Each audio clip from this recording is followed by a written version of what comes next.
आज की इस वीडियो में हम जनरल अवेयरनेस के इंपॉर्टेंट टॉप 20 एमसीक्यू डिटेल में डिस्कस करेंगे। यह जनरल अवेयरनेस की सीरीज का पार्ट 5 है, जो कि आपके आने वाले railway NTPC, group D, SSC, CGL, CHSL, MTS bank और ऑल एग्जाम्स के लिए हेल्पफुल है। ये क्वेश्चंस हर कॉम्पिटिटिव एग्जाम्स में बार बार पूछे जाते हैं और बार बार रिपीट होते हैं। सारे क्वेश्चंस इंपॉर्टेंट है, इसलिए वीडियो अंत तक जरूर देखिएगा और सभी क्वेश्चन से रिलेटेड एक्स्ट्रा फैक्ट भी जानेंगे। तो चलिए स्टार्ट करते हैं। हमारा फर्स्ट क्वेश्चन, जीव विज्ञान में डैश का अध्ययन किया जाता है। बताइए किसका किया जाता है। तो वह किया जाता है दोस्तों भूमि की उत्पादकता का। ओके, याद रखिएगा। नेक्स्ट क्वेश्चन पे चलते हैं। हमारा नेक्स्ट इंपॉर्टेंट क्वेश्चन है, भारत चीन युद्ध किस वर्ष में हुआ था। बताइए दोस्तों कब हुआ था। तो वह हुआ था 1962 को। ओके, 20 अक्टूबर 1962 को हुआ था ये क्या था, चीनी सेना द्वारा भारत की सीमा क्षेत्रों पर आक्रमण था ये। और कुछ दिन तक युद्ध होने के बाद एक पक्षीय युद्ध विराम की घोषणा हुई थी। भारत को क्या हुआ था, अपनी सीमा के कुछ क्षेत्रों को छोड़ना पड़ा था इस युद्ध के कारण। याद रखिएगा दोस्तों। नेक्स्ट क्वेश्चन पे चलते हैं। हमारा नेक्स्ट क्वेश्चन है दोस्तों, विश्व पर्यावरण दिवस हर साल किस दिन मनाया जाता है। बताइए कब मनाया जाता है। तो वह मनाया जाता है 5 जून को। ओके दोस्तों, 12 जुलाई को कौन सा दिवस मनाते हैं बताइए। तो वह मनाया जाता है अंतर्राष्ट्रीय मलाला दिवस। याद रखिएगा। और दोस्तों ये वीडियो कैसे लगा बताइएगा जरूर। नेक्स्ट इंपॉर्टेंट क्वेश्चन है दोस्तों, निम्नलिखित में से किन राज्यों में से कर्क रेखा नहीं गुजरती है। यहाँ पे नहीं बताना है दोस्तों। तो वह है दोस्तों उत्तर प्रदेश। ओके, और किन राज्यों से गुजरती है बताइए। तो वह है दोस्तों राजस्थान, त्रिपुरा और गुजरात। ओके, याद रखिएगा। नेक्स्ट क्वेश्चन पे चलते हैं। हमारा नेक्स्ट क्वेश्चन है, बांग्लादेश को कब स्वतंत्रता मिली। बताइए कब मिली थी। तो दोस्तों वह मिली थी 1971 को। ओके, 26 मार्च 1971 को मिली थी। बांग्लादेश की जो थी स्वतंत्रता, उस दिन घोषणा के साथ साथ क्या हुआ था, मुक्ति युद्ध की शुरुआत भी हो गई थी।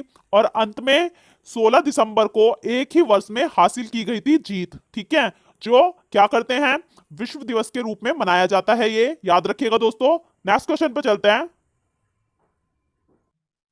हमारा नेक्स्ट क्वेश्चन है, निम्नलिखित में से कौन सी फसलों की खेती के लिए प्रति हेक्टेयर पानी की जरूरत सबसे ज्यादा होती है। बताइए कौन सी फसल है वह। तो दोस्तों वह है गन्ना। ओके, ये क्या है, भारत की एक प्रमुख नकदी फसल है जिससे चीनी, गुड़, शराब इन सब का निर्माण होता है। और गन्ने की उत्पादन सबसे ज्यादा कहां पर होती है, जो गन्ने का उत्पादन होता है वह होता है दोस्तों ब्राजील में। और भारत का गन्ने की उत्पादकता में संपूर्ण विश्व में दूसरा स्थान है, ये भी आपको पता होना चाहिए। याद रखिएगा। नेक्स्ट क्वेश्चन पे चलते हैं। हमारा नेक्स्ट इंपॉर्टेंट क्वेश्चन है, दुनिया का पहला सफल खोपड़ी प्रत्यारोपण किस पर किया गया। बताइए किस पर किया गया था। तो दोस्तों वह थे जेम्स पॉयसन। ओके, याद रखिएगा। नेक्स्ट क्वेश्चन पे चलते हैं। हमारा नेक्स्ट क्वेश्चन है दोस्तों, अपने वजन के आधार पर सबसे मजबूत मांसपेशी कहां पर है। बताइए। तो दोस्तों वह होती है जबड़ा में। ओके, याद रखिएगा। और दोस्तों ये वीडियो शेयर करना बिल्कुल ना भूले। आप सभी जानते हैं sharing is the best way of learning. तो चलिए चलते हैं नेक्स्ट क्वेश्चन पर। हमारा नेक्स्ट इंपॉर्टेंट क्वेश्चन है, हम्पी के खंडर किस राज्य में स्थित है। बताइए दोस्तों, ये क्वेश्चन बार बार रिपीट होता है इसलिए ध्यान से देखिएगा। तो वह है दोस्तों कर्नाटक में। ओके, ये जो है दोस्तों हम्पी आंध्र प्रदेश राज्य की सीमा के पास मध्य कर्नाटक के पूर्वी हिस्से में तुंगभद्रा नदी के तट पर स्थित है। और ये जो है क्या है, विजयनगर साम्राज्य की राजधानी है। इसके अलावा ये जो नगर है यूनेस्को के विश्व के विरासत स्थलों में शामिल किया गया है, ये भी आपको पता होना चाहिए। दोस्तों यहाँ पे कर्नाटक की बारे में बात हो रही है, कुछ इंपॉर्टेंट पॉइंट जान लेते हैं इससे रिलेटेड। कर्नाटक की जो कैपिटल है वह कौन सी है बताइए। तो दोस्तों वह है बेंगलुरु। ठीक है, सीएम है यहाँ के बीएस येदियुरप्पा। ओके, भाषा कौन सी बोली जाती है यहाँ पे, कन्नड़। और जो गवर्नर है यहाँ के वो कौन है बताइए। वो है वजूभाई वाला। याद रखिएगा सारे इंपॉर्टेंट पॉइंट्स। नेक्स्ट क्वेश्चन पे चलते हैं दोस्तों। हमारा नेक्स्ट क्वेश्चन है, निम्नलिखित में से कौन सा सही है। बताइए दोस्तों। तो वह है ऋषभनाथ जैन धर्म। ठीक है, जो ऋषभनाथ थे ये आदिनाथ भी कहा जाता है इन्हें। और ये कौन थे, भगवान ऋषभ देव थे। वर्तमान में क्या है, अपसर्वणी काल के प्रथम तीर्थंकर थे ये। और दोस्तों जो गौतम बुद्ध थे वो कौन से धर्म को मानते थे बताइए। तो वह थे बौद्ध धर्म से रिलेटेड। ओके, इसमें दिया हुआ है दोस्तों पैगंबर मोहम्मद, ये कौन से धर्म में विश्वास रखते थे। तो इनका धर्म था दोस्तों इस्लाम। ओके, याद रखिएगा दोस्तों। नेक्स्ट क्वेश्चन पे चलते हैं।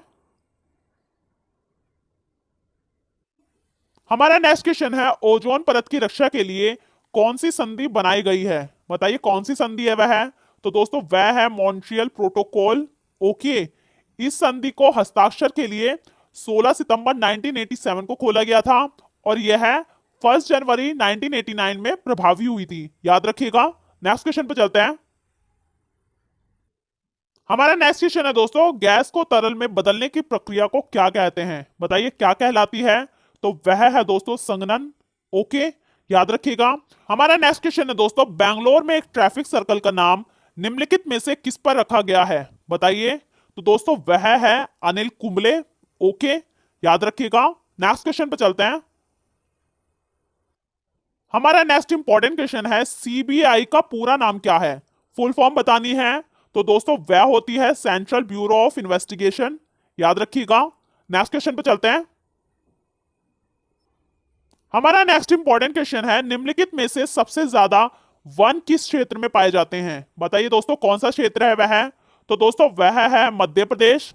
यहाँ पे मध्य प्रदेश के बारे में बात हो रही है, कुछ इंपॉर्टेंट पॉइंट जान लेते हैं इसके बारे में। ये इसकी जो कैपिटल है वह कौन सी है बताइए? तो दोस्तों वह है भोपाल। क्वेश्चन पे चलते हैं। हमारा नेक्स्ट इंपॉर्टेंट क्वेश्चन है दोस्तों, भारत के किस पूर्व राष्ट्रपति का शिलोंग में 27 जुलाई 2015 को निधन हुआ था? बताइए दोस्तों कौन थे वह? तो दोस्तों वह थे एपीजे अब्दुल कलाम। ओके, ये थे, वे क्या कर रहे थे? आईआईएम शिलोंग में लेक्चर देने के लिए गए थे। इसी दौरान उन्हें दिल का दौरा पड़ने से उनका निधन हो गया था। उनके निधन के बाद 7 दिन के लिए राष्ट्रीय शोक की घोषणा भी की गई थी। और ये जो है दोस्तों एपीजे अब्दुल कलाम भारत रत्न अवार्ड से सम्मानित किए जा चुके हैं, याद रखिएगा। नेक्स्ट क्वेश्चन पे चलते हैं दोस्तों। हमारा नेक्स्ट मोस्ट इंपॉर्टेंट क्वेश्चन है दोस्तों, ध्यान से देखिएगा। संसद के दोनों सदनों द्वारा पारित बिल किसके हस्ताक्षर के बाद अधिनियमित बन जाता है? बताइए। तो वह है दोस्तों राष्ट्रपति। ओके, ये जो पूरा प्रोसेस होता है कैसे होता है? सबसे पहले संशोधन बिल को राज्यसभा या लोकसभा में पेश किया जाता है। इसके बाद इस पर पक्ष और विपक्ष में बिल पास होने के लिए एक तय संख्या होती है। ये संख्या मौजूद संख्या के आधार पर तय होती है। एक बार वोटिंग के बाद गिनती होती है। अगर मामला बराबरी पर रहता है तो आखिरी वोट सदन में मौजूद बिल को कानून में तब्दील करने के लिए दोनों सदनों में पास होना जरूरी होता है। और दोनों सदनों में पास होने के बाद इसे राष्ट्रपति के हस्ताक्षर के बाद बिल एक्ट में तब्दील हो जाता है। ये दोस्तों याद रखिएगा, पूरा प्रोसेस आपको पता होना चाहिए। नेक्स्ट क्वेश्चन पे चलते हैं दोस्तों। हमारा नेक्स्ट क्वेश्चन है, भारत में लेखिका तस्लीमा नसरीन की शरण की अवधि बढ़ा दी गई है, वे किस भाषा में लिखती हैं? बताइए। तो वह लिखती है दोस्तों बंगाली भाषा में, याद रखिएगा। नेक्स्ट क्वेश्चन पे चलते हैं। हमारा नेक्स्ट मोस्ट इंपॉर्टेंट क्वेश्चन है, उत्तर पूर्वी रेलवे का मुख्यालय कहां है? बताइए दोस्तों। तो वह है गोरखपुर में।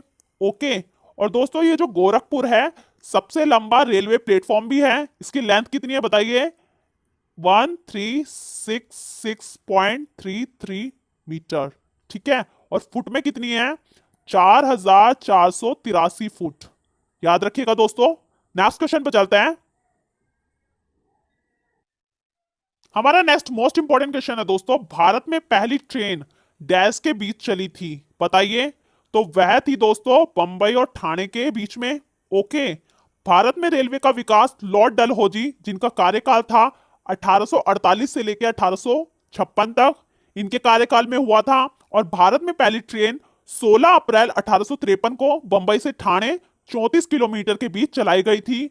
इसमें क्या हुआ था दोस्तों, शुरुआत में एशिया एवं भारत में प्रथम रेल यात्रा 16 अप्रैल 1853 को पोरबंदर यानी छत्रपति शिवाजी टर्मिनल से प्रारंभ हुई।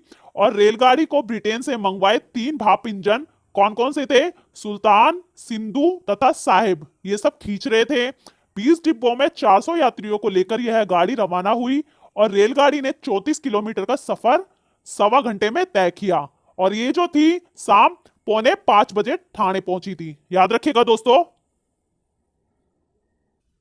तो दोस्तों ये थे जनरल अवेयरनेस के important top 20 MCQ. I hope ये वीडियो आपको पसंद आया है। ये वीडियो कैसा लगा कमेंट बॉक्स में जरूर बताइएगा। पसंद आया तो अपने स्टडी रिलेटिव ग्रुप में शेयर जरूर करें।